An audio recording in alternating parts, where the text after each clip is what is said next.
Good morning, students. Today we discuss about the prose A Day in the Ashram.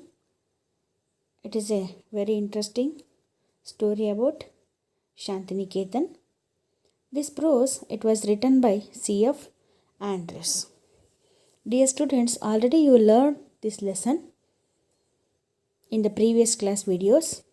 In this class, we are discuss about the exercise activities of the prose A Day in the Ashram. ನೋಡಿ A day in the ashram ಅನ್ನೋ lesson ಬಗ್ಗೆ ನೀವು already ತಿಳ್ಕೊಂಡಿದ್ದೀರಾ. ಇವತ್ತಿನ ತರಗತಿನಲ್ಲಿ ನಾವು ಈ ಅಭ್ಯಾಸದ ಪ್ರಶ್ನೆಗಳನ್ನು ಏನು ಮಾಡೋಣ, ನಾವು ಅದ್ರ ಬಗ್ಗೆ ಡಿಸ್ಕಸನ್ನು ಮಾಡ್ತಾ ಹೋಗೋಣ. Okay, let's we move to the exercise activity questions. Yes, see here, answer the following questions and share your response with your partner. The first one is answer the following question. Okay, the first question. Who named the school Shantiniketan? The first question is who named the school Shantiniketan? Shantiniketan ಅನ್ನುವಂತಹ ಒಂದು ನೇಮ್ನ ಆ ಸ್ಕೂಲ್ಗೆ ನೋಡಿ, ಯಾರು ಶಾಂತಿನಿಕೇತನ್ ಅಂಥೇಳಿ ಸ್ಕೂಲಿಗೆ ಹೆಸರನ್ನು ಇಡ್ತಾರೆ ಅಂತ ಕೇಳಿದ್ದಾರೆ. The first question answer is Rabindranath Tagore named the school Shantiniketan.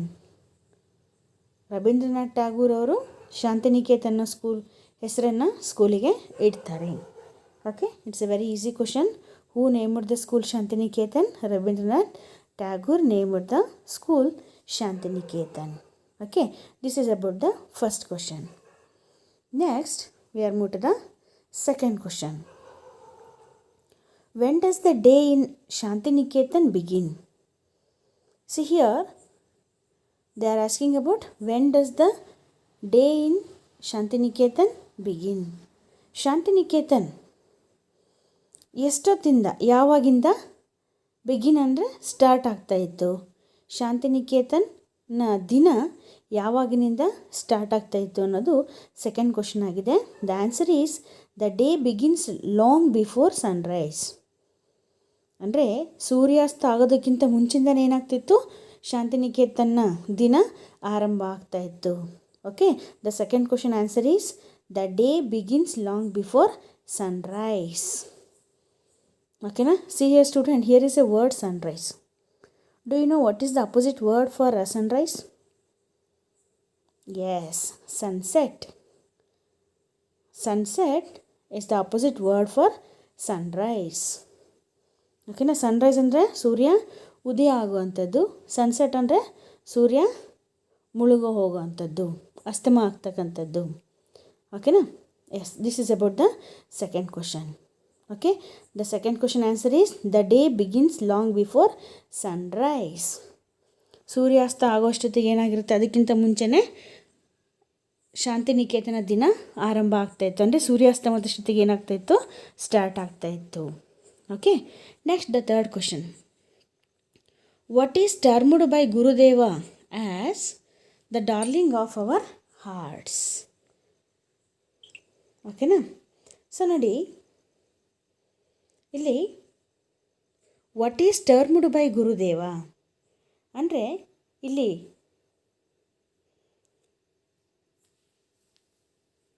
The darling of our hearts ಅನ್ನೋಂತಹ ಗುರುದೇವ ಅವರ ಇದರಲ್ಲಿ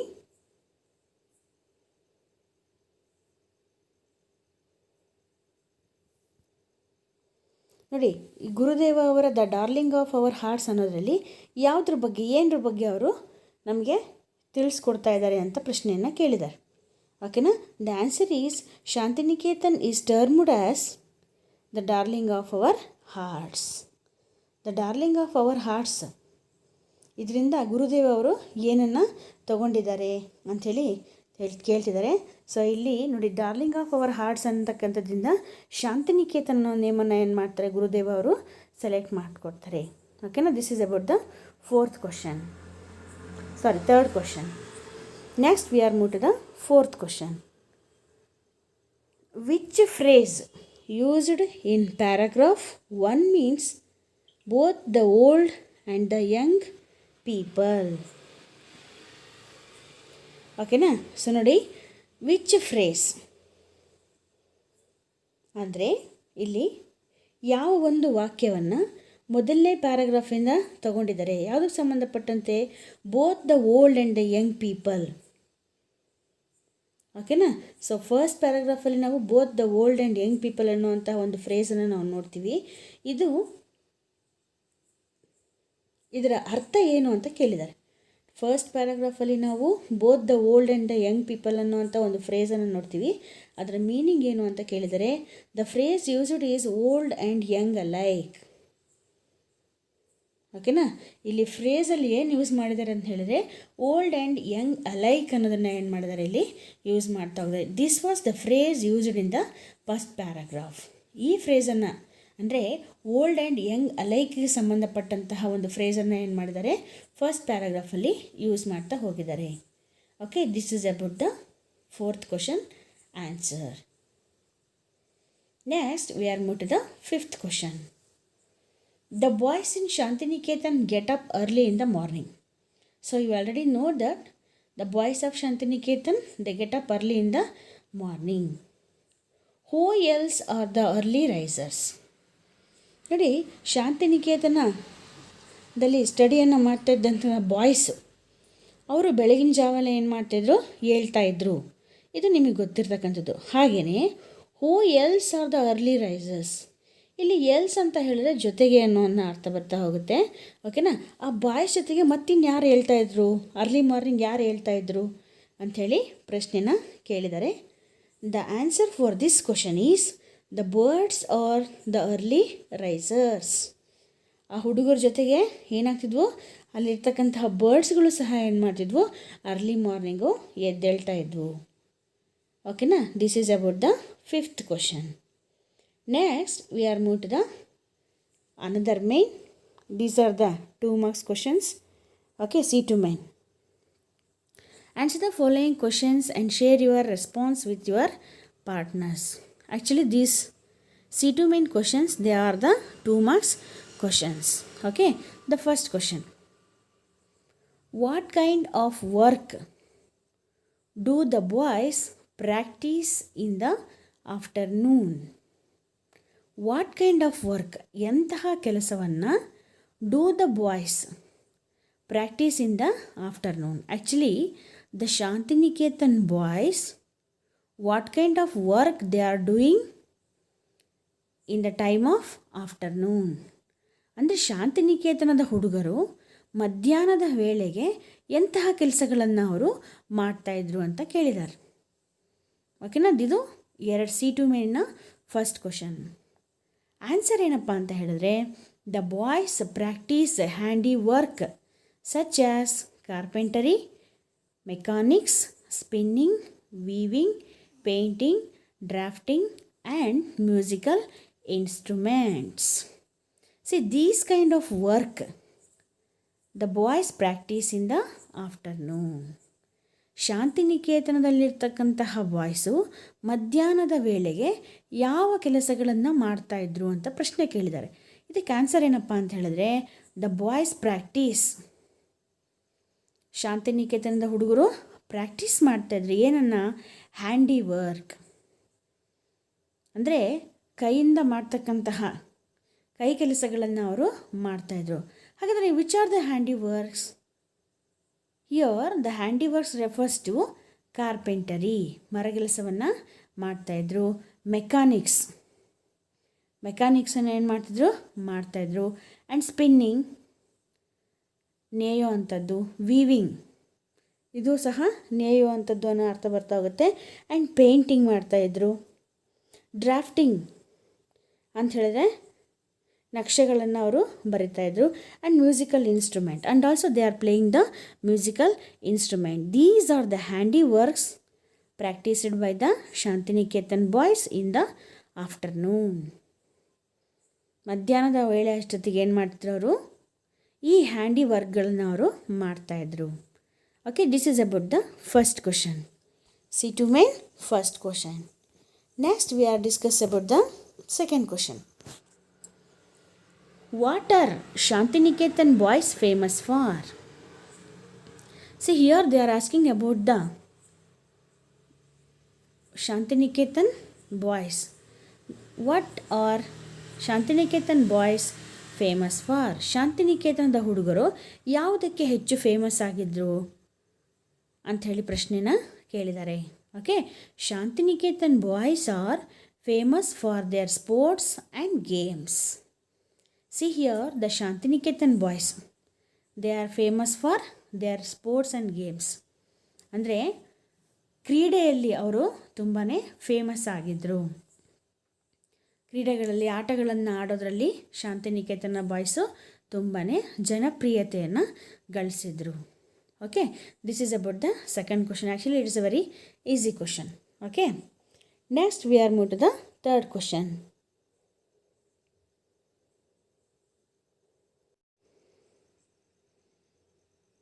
S, the third question. How do the boys spend their evening before they go to the bed?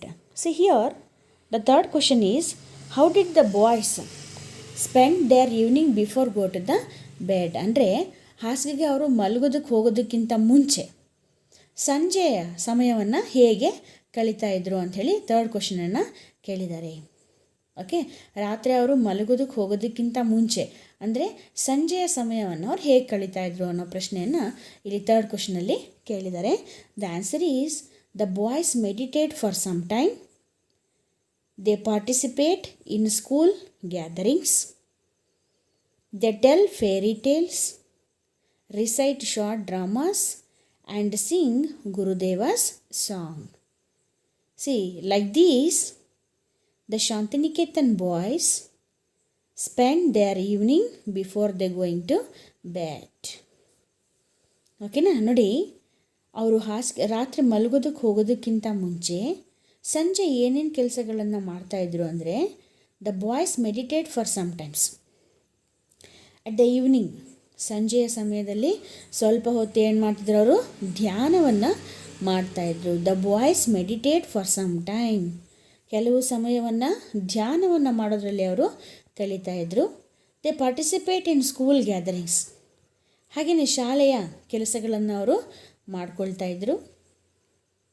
They tell fairy tales, recite short dramas and sing Gurudev's songs. ಹಾಗೆಯೇ ಅವರು ಏನು ಹೇಳ್ತಾರೆ ಅಂದರೆ, ನೋಡಿ, fairy tiles ಕತೆಗಳನ್ನು ಅವರು ಹೇಳ್ತಾಯಿದ್ರು. ರಿಸೈಟ್ ಶಾರ್ಟ್ ಡ್ರಾಮಾಸ್, ಹಾಗೆಯೇ ಚಿಕ್ಕ ನಾಟಕಗಳನ್ನು ಅವರು ಗಟ್ಟಿಯಾಗಿ ಹೇಳ್ತಾಯಿದ್ರು. ಆ್ಯಂಡ್ ಸಿಂಗ್ ಗುರುದೇವ ಸಾಂಗ್ಸ್, ಹಾಗೆಯೇ ಗುರುದೇವ ಅವರ ಹಾಡುಗಳನ್ನು ಅವರು ಹಾಡ್ತಾಯಿದ್ರು. Like these the boys of Shantiniketan they are spend their time at the evening. ಹೀಗೆ ಸಂಜೆಯ ಸಮಯವನ್ನು ಅವರು ಮೆಡಿಟೇಷನ್ ಮಾಡೋದ್ರಲ್ಲಿ, ಸ್ಕೂಲ್ ವರ್ಕ್ಸ್ಗಳನ್ನ ಮಾಡೋದ್ರಲ್ಲಿ, ಹಾಗೆಯೇ ಕತೆಗಳನ್ನು ಹೇಳೋದು, ಡ್ರಾಮಾಗಳನ್ನು ಹೇಳೋ ಅಂಥದ್ದು, ಗುರುದೇವ ಅವರ ಹಾಡುಗಳನ್ನು ಹೇಳೋದ್ರ ಮೂಲಕ ಏನು ಮಾಡ್ತಿದ್ರು, ಅವರು ಸಂಜೆಯ ಸಮಯವನ್ನು ಅವರು ಕಳೀತಾ ಇದ್ರು. Okay, this is about the third question. Next we are move to the next main, C3 main. Read and discuss your responses with your partners, then write. Actually, these are the 3 or 4 marks question answers. Okay, the first question. What is the effect of song of choristers on the listeners? See here they are asking about the effect of the song of the choristers on the listeners. So you already know that choristers, they are get up early in the morning and also they are singing the song. In that situation, the listeners are there in that situation. Here they are asking about the what is the effect of the song. So ನಿಮಗೆ ಗೊತ್ತಿದೆ, ಕೋರಿಸ್ಟರ್ಸು morning ಹೇಳ್ತಾ ಇದ್ರು, ಆಶ್ರಮದ ಸುತ್ತ ಹೋಗಿ ಹಾಡುಗಳನ್ನು ಅವರು ಹೇಳಿಕೊಂಡು ಬರ್ತಾಯಿದ್ರು. ಇದರಿಂದ ಆ ಲಿಸನರ್ಸ್, ಕೇಳುಗರ ಮೇಲೆ ಯಾವ ರೀತಿ ಪರಿಣಾಮವನ್ನು ಬೀರ್ತಾ ಇದೆ ಅಂತ ಹೇಳಿ ಫಸ್ಟ್ ಕ್ವಶನನ್ನು ಕೇಳಿದ್ದಾರೆ. ಓಕೆನಾ? The answer is, the beauty of sound of the song in the silence of morning brings joy, reverence and peace to the soul of the listeners. Yes ನೋಡಿ, the beauty of the sound of the song. So choristers ಹಾಡ್ತಾ ಇದ್ದಂತಹ song ಕೇಳುಗರ ಮೇಲೆ ಯಾವ ರೀತಿ ಪರಿಣಾಮವನ್ನು ಬೀರ್ತಾ ಇತ್ತು ಅಂತ ಹೇಳಿದ್ರೆ, actually they are singing the song in the silence of the morning ಅಲ್ವಾ. ಬೆಳಗಿನ ಜಾವ ತುಂಬಾ ಶಾಂತವಾಗಿರ್ತಕ್ಕಂತಹ ಸಮಯದಲ್ಲಿ ಏನು ಮಾಡ್ತಿದ್ರು, ಅವರು ಹಾಡನ್ನು ಹೇಳ್ತಾಯಿದ್ರು. ಇದು ಜನರಿಗೆ ಯಾವ ರೀತಿ ಎಫೆಕ್ಟ್ ಬೀಳ್ತಾ ಇತ್ತಪ್ಪ ಅಂತ ಹೇಳಿದ್ರೆ, ದೆ ಬ್ರಿಂಗ್ ದ ಜಾಯ್, ಅವ್ರ ಮನಸ್ಸಿಗೆ ತುಂಬಾ ಸಂತೋಷವನ್ನು ಕೊಡ್ತಾಯಿತ್ತು. ರೆವೆರೆನ್ಸ್, ಪೂಜ್ಯ ಭಾವನೆಯನ್ನು ಅವರಲ್ಲಿ ಮೂಡಿಸ್ತಾ ಇತ್ತು. ಆ್ಯಂಡ್ ಪೀಸ್, ಅವರ ಪೀಸ್ ಆಫ್ ದ ಸೌಲ್, ಹಾಗೆಯೇ ಅವರ ಆತ್ಮಕ್ಕೆ ಶಾಂತಿಯನ್ನು ತಂದು ಕೊಡ್ತಾ ಇತ್ತು. Okay, so these are the effect of the song of the choristers on the listeners. ಓಕೆನಾ. ಸೊ ಇಲ್ಲಿ ಕೋರಿಸ್ಟರ್ಸ್ ಹಾಡ್ತಾ ಇದ್ದಂಥ ಹಾಡು ಕೇಳುಗರ ಮೇಲೆ ಯಾವ ರೀತಿಯಾಗಿ ಪರಿಣಾಮವನ್ನು ಬೀರ್ತಾ ಇತ್ತು ಅನ್ನೋದು ಪ್ರಶ್ನೆ. ಓಕೆನಾ. ಸೊ ಆನ್ಸರ್ ಏನಪ್ಪ ಅಂತ ಹೇಳಿದ್ರೆ, the beauty of the sound of the song in the silence morning, it brings joy, reverence and peace of the soul of the listeners. ಬೆಳಗಿನ ಜಾವ ತುಂಬಾ ಶಾಂತವಾಗಿರ್ತಕ್ಕಂತಹ ಸಮಯದಲ್ಲಿ ಹಾಡುವಂತಹ ಕೋರಿಸ್ಟರ್ಸ್ ವಾಯ್ಸು ಕೇಳುಗರಿಗೆ ಏನು ಮಾಡ್ತಿದ್ರು, ಸಂತೋಷವನ್ನು, ಪೂಜ್ಯ ಭಾವನೆಯನ್ನು, ಹಾಗೆ ಅವರ ಆತ್ಮಕ್ಕೆ ಶಾಂತಿಯನ್ನು ತಂದು ಕೊಡ್ತಾ ಇತ್ತು. Okay, this is about the first question. Next we are move to the second question. How are the classes held in the afternoon in Shantiniketan? ನೋಡಿ, ತರಗತಿಗಳು ಮಧ್ಯಾಹ್ನದ ಸಮಯದಲ್ಲಿ ಶಾಂತಿನಿಕೇತನದಲ್ಲಿ ಹೇಗೆ ಶುರುವಾಗ್ತಾ ಇತ್ತು? How are the classes held in afternoon in Shantiniketan ಅಂದರೆ, ಶಾಂತಿನಿಕೇತನದಲ್ಲಿ ಮಧ್ಯಾಹ್ನದ ಕ್ಲಾಸಸ್ಗಳು ಹೇಗೆ ಸ್ಟಾರ್ಟ್ ಆಗ್ತಾ ಇತ್ತು ಅಂತ ಪ್ರಶ್ನೆನ ಕೇಳಿದ್ದಾರೆ. The answer is, the afternoon classes started at 2 o'clock in Shantiniketan. The class chiefly consists of handwork. The boys could learn their own choice of interest. The different handiworks to be taught were carpentry, spinning, weaving, drafting, painting, music, etc. So ನೋಡಿ, ಆಫ್ಟರ್ನೂನ್ಸ್ ಮಧ್ಯಾಹ್ನದ ತರಗತಿಗಳು ಹೇಗೆ ನಡೀತಾ ಇದ್ವು ಅಂತ ಪ್ರಶ್ನೆ ಕೇಳಿದ್ದಾರೆ. ಇದಕ್ಕೆ ಆನ್ಸರ್ ಏನಲ್ಲಿ, the afternoon classes started at 2 o'clock in Shantiniketan. ಮಧ್ಯಾಹ್ನದ ತರಗತಿಗಳು ಮಧ್ಯಾಹ್ನ 2 ಗಂಟೆ ಅಷ್ಟೊತ್ತಿಗೆ ಆರಂಭ ಆಗ್ತಾಯಿತ್ತು. The class chiefly consist of handy work. Actually ತರಗತಿಗಳು ಹ್ಯಾಂಡ್ ವರ್ಕಿಗೆ ಸಂಬಂಧಪಟ್ಟಂತೆ, ಓಕೆನಾ, ಕರಕುಶಲತೆಗೆ ಸಂಬಂಧಪಟ್ಟಂಥ ಕ್ಲಾಸಸ್ಗಳು ಸ್ಟಾರ್ಟ್ ಆಗ್ತಾಯಿತ್ತು. The boys could learn their own choice of interest. ಆ ಶಾಂತಿನಿಕೇತನದ ಹುಡುಗರು ಅವರಿಗೆ ಯಾವ ವಿಷಯದಲ್ಲಿ ಹೆಚ್ಚು ಆಸಕ್ತಿ ಇದೆಯೋ ಆ ಹ್ಯಾಂಡ್ ವರ್ಕ್ಗಳನ್ನ ಅವರು ಕಲಿತಾ ಇದ್ದರು. The different hand works to be taught were. ನೋಡಿ, ಅಲ್ಲಿ ಕಲಿಸ್ತಾ ಇದ್ದಂಥ ಡಿಫ್ರೆಂಟ್ ಆಗಿರ್ತಕ್ಕಂಥ ಹ್ಯಾಂಡ್ ವರ್ಕ್ಗಳು ಯಾವ್ಯಾವುದಪ್ಪ ಅಂತ ಹೇಳಿದ್ರೆ, ಕಾರ್ಪೆಂಟರಿ, spinning, weaving, drafting, painting and music. So ಈ ವಿಷಯಗಳಿಗೆ ಸಂಬಂಧಪಟ್ಟಂತೆ ಹ್ಯಾಂಡ್ ವರ್ಕ್ಗಳನ್ನು ಆಫ್ಟರ್ನೂನ್ ಕ್ಲಾಸಸ್ಸಲ್ಲಿ ಶಾಂತಿನಿಕೇತನದಲ್ಲಿ ಮಾಡಿಸ್ತಾ ಇದ್ದರು. Okay, this is about the second question.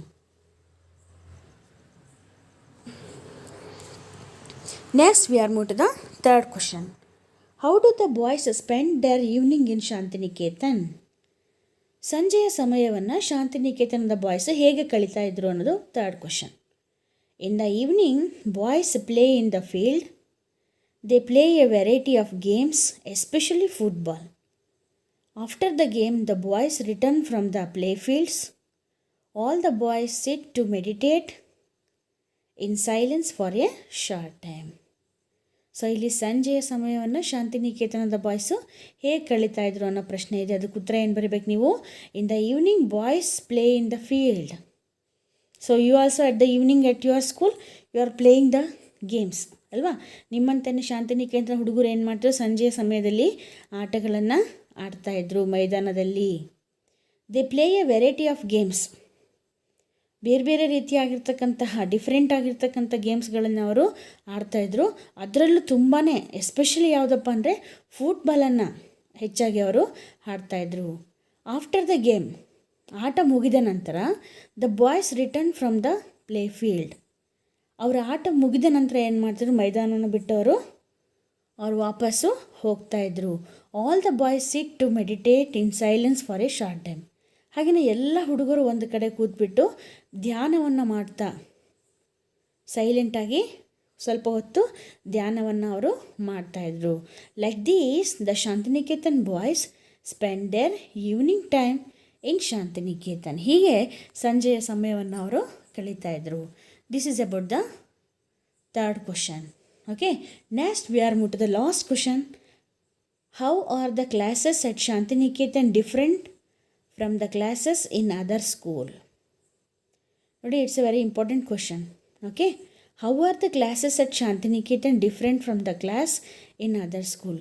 ಬೇರೆ ಶಾಲೆಗಳಿಗೆ ಕಂಪೇರನ್ನು ಮಾಡಿದರೆ ಶಾಂತಿನಿಕೇತನದ ತರಗತಿಗಳು ಹೇಗೆ ಡಿಫ್ರೆಂಟ್ ಆಗಿ ಇದ್ದವು ಅಂತ ಹೇಳಿ ಪ್ರಶ್ನೆಯನ್ನು ಕೇಳಿದ್ದಾರೆ.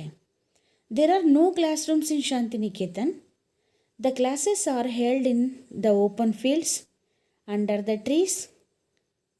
A group of 8 or 10 boys sit with their teacher under the trees and discuss things. The boys have the freedom to study what interests them. Very few books are used. The teacher helps the students to learn on their own. In other schools, there are fixed timings, prescribed textbooks. The students are expected to read the books, learn the answers for questions by heart, and produced them in the examination. There is no freedom for the student. So this is the difference between the Shantiniketan and other schools. ನೋಡಿ, ಇದು ಶಾಂತಿನಿಕೇತನಕ್ಕೂ ಮತ್ತು ಬೇರೆ ಸ್ಕೂಲ್ಗಳಿಗಿರ್ತಕ್ಕಂತಹ difference. ಓಕೆನಾ, ಇಲ್ಲಿ ಅದನ್ನೇ ಕೇಳಿದ್ದಾರೆ. ಶಾಂತಿನಿಕೇತನದ ತರಗತಿಗಳಿಗೂ ಹಾಗೆ ಬೇರೆ ಶಾಲೆಯ ತರಗತಿಗಳಿಗೂ ಇರತಕ್ಕಂತಹ ವ್ಯತ್ಯಾಸ ಏನು ಅಂತ ಕೇಳಿದ್ದಾರೆ. ಓಕೆನಾ, ಸೊ ಆಗ ನೀವು ಕೇಳಿದಾಗ ಏನಂತ ಬರೀಬೇಕು, ಈ ಉತ್ತರವನ್ನು ಬರೀಬೇಕಾಗತ್ತೆ. ನೋಡಿ, there are no class rooms in the Shantiniketan. ಶಾಂತಿನಿಕೇತನದಲ್ಲಿ ಯಾವುದೇ ರೀತಿಯ ತರಗತಿ ಕೋಣೆಗಳು ಇಲ್ಲ. The classes are held in the open fields under the trees. ತರಗತಿಗಳನ್ನು ಓಪನ್ ಫೀಲ್ಡ್, ತೆರೆದಿರ್ತಕ್ಕಂತಹ ಮೈದಾನದಲ್ಲಿ ಮರದ ಕೆಳಗಡೆ ಕೂತ್ಕೊಂಡು ಮಾಡ್ತಾಯಿದ್ರು. ಅಲ್ಲಿ ಯಾವುದೇ ರೀತಿಯ ತರಗತಿ ಕೋಣೆಗಳಿಲ್ಲ. ಓಪನ್ ಫೀಲ್ಡಲ್ಲಿ ಮರದ ಕೆಳಗೆ ಕೂರಿಸ್ಕೊಂಡು ಪಾಠವನ್ನು ಮಾಡ್ತಾಯಿದ್ರು. A group of 8 or 10 boys sit with their teacher under the trees and discuss things. ಸುಮಾರು 8ರಿಂದ 10 ಜನ ಹುಡುಗರು ಏನು ಮಾಡ್ತಿದ್ರು, ಗ್ರೂಪ್ ಆಗಿಬಿಟ್ಟು ಟೀಚರ್ನ ಸುತ್ತ ಕೂತ್ಕೊಂಡು ಏನು ಮಾಡ್ತಿದ್ರು, ವಿಷಯದ ಬಗ್ಗೆ ಡಿಸ್ಕಸನ್ನು ಅವರು ಮಾಡ್ತಾಯಿದ್ರು. The boys have the freedom to study what interest them. Here the boys had the freedom to study what interest them. ಅಂದರೆ ಆ ಮಕ್ಕಳಿಗೆ ತುಂಬಾ ಸ್ವಾತಂತ್ರ್ಯವನ್ನು ಕೊಟ್ಟಿದ್ದರು. ಅವ್ರಿಗೆ ಯಾವ ವಿಷಯ ಇಂಟ್ರೆಸ್ಟ್ ಇದೆಯೋ ಆ ವಿಷಯವನ್ನು ಕಲಿಯೋದಕ್ಕೆ ಅಲ್ಲಿ ತುಂಬಾ ಸ್ವಾತಂತ್ರ್ಯ ಇತ್ತು. Very few books are used. ಹಾಗೆ ಇಲ್ಲಿ ಕೆಲವೇ ಪುಸ್ತಕಗಳನ್ನು ಅವರು ಯೂಸ್ ಮಾಡ್ತಾಯಿದ್ರು. The teacher help the students to learn on their own. ಇಲ್ಲಿ ಟೀಚರ್ಸ್ಗಳು ತಾವು ಕಲಿಸೋದಕ್ಕಿಂತ ವಿದ್ಯಾರ್ಥಿಗಳೇ ಅವರು ಸ್ವತಃ ಓದೋದಕ್ಕೆ ಏನು ಮಾಡ್ತಿದ್ರು, ಸಹಾಯವನ್ನು ಮಾಡ್ತಾಯಿದ್ರು. But in other school, so ನಾನು ಇಲ್ಲಿ ತನಕ ಹೇಳಿದ್ದು ಶಾಂತಿನಿಕೇತನದ ಕಂಡೀಷನ್ಸು. ಬಟ್ ಇನ್ನು ಬೇರೆ ಸ್ಕೂಲ್ಸಲ್ಲಿ ಹೇಗಿರುತ್ತೆ ಅಂತ ಹೇಳಿದ್ರೆ, ದೇರ್ ಆರ್ ಫಿಕ್ಸ್ಡ್ ಟೈಮಿಂಗ್ಸ್ ಅಲ್ವಾ. 10 to 5 ಅಥವಾ 10 to 4 ಅನ್ನುವಂತಹ ಒಂದು ಫಿಕ್ಸ್ಡ್ ಟೈಮು ಬೇರೆ ಸ್ಕೂಲ್ಗಳಲ್ಲಿ ಇರುತ್ತೆ. ಆ್ಯಂಡ್ ಪ್ರಿಸ್ಕ್ರೈಬ್ಡ್ ಟೆಕ್ಸ್ಟ್ ಬುಕ್ಸ್, ಹಾಗೆ ನಿರ್ದಿಷ್ಟವಾಗಿರ್ತಕ್ಕಂತಹ ಪಠ್ಯಪುಸ್ತಕಗಳು ಇರುತ್ತೆ. ಅದು ಶಾಂತಿನಿಕೇತನದಲ್ಲಿ ಹಾಗಿಲ್ಲ. The students are expected to read books. ಬೇರೆ ಸ್ಕೂಲ್ಗಳಲ್ಲಿ, ಶಾಲೆಯಲ್ಲಿ ವಿದ್ಯಾರ್ಥಿಗಳು ಏನು ಮಾಡಬೇಕು, ಬುಕ್ಸ್ಗಳನ್ನ ಓದಬೇಕು ಅಂಥೇಳಿ ಎಕ್ಸ್ಪೆಕ್ಟೇಷನ್ ಇರುತ್ತೆ. Learn the answer for question by heart. ಹಾಗೆಯೇ ಬೈ ಹಾರ್ಟ್ ಮಾಡೋದ್ರಿಂದ, ಉರು ಹೊಡೆಯೋದ್ರಿಂದ ಏನು ಮಾಡ್ತಾರೆ, ಕ್ವಶನ್ ಆನ್ಸರ್ಸ್ಗಳನ್ನ ಅವರು ಕಲಿತಾ ಹೋಗ್ತಾರೆ. And reproduce them in the examination. ಕಲ್ತಿದ್ದನ್ನು ಏನು ಮಾಡ್ತಾರೆ, ಪರೀಕ್ಷೆಯಲ್ಲಿ ಅವರು ಅದನ್ನು ಬರವಣಿಗೆ ಮೂಲಕ ಬರೀಬೇಕಾಗತ್ತೆ. There is no freedom for the students. So ಇಂತಹ ಶಾಲೆಗಳಲ್ಲಿ ಮಕ್ಕಳಿಗೆ ಹೊಸದನ್ನು ಕಲಿಯೋದಕ್ಕಾಗಲಿ, ಹೊಸದ್ರ ಬಗ್ಗೆ ತಿಳ್ಕೊಳ್ಳೋದಕ್ಕಾಗಲಿ ಯಾವುದೇ ಸ್ವಾತಂತ್ರ್ಯ ಇರೋದಿಲ್ಲ ಅಲ್ವಾ. ಅಲ್ಲೊಂಥರ ರಿಸ್ಟ್ರಿಕ್ಷನ್ಸ್ ಲೈಫು ಬೇರೆ ಸ್ಕೂಲಲ್ಲಿರುತ್ತೆ. ಬಟ್ ಶಾಂತಿನಿಕೇತನ ನೋಡ್ತಾ ಹೋದರೆ ಅವ್ರ ಇಂಟ್ರೆಸ್ಟ್ ಆಗಿರ್ತಕ್ಕಂಥ ಸಬ್ಜೆಕ್ಟನ್ನು ಫ್ರೀಡಮ್ ಆಗಿ ಕಲಿಯೋದಕ್ಕೆ ಅವಕಾಶ ಇರುತ್ತೆ. So these are the different between the Shantiniketan and other schools. Okay student, so this is about the exercise activity of the lesson A Day in the Ashram. Okay, thanks for listening. I hope you all are understand. Thank you.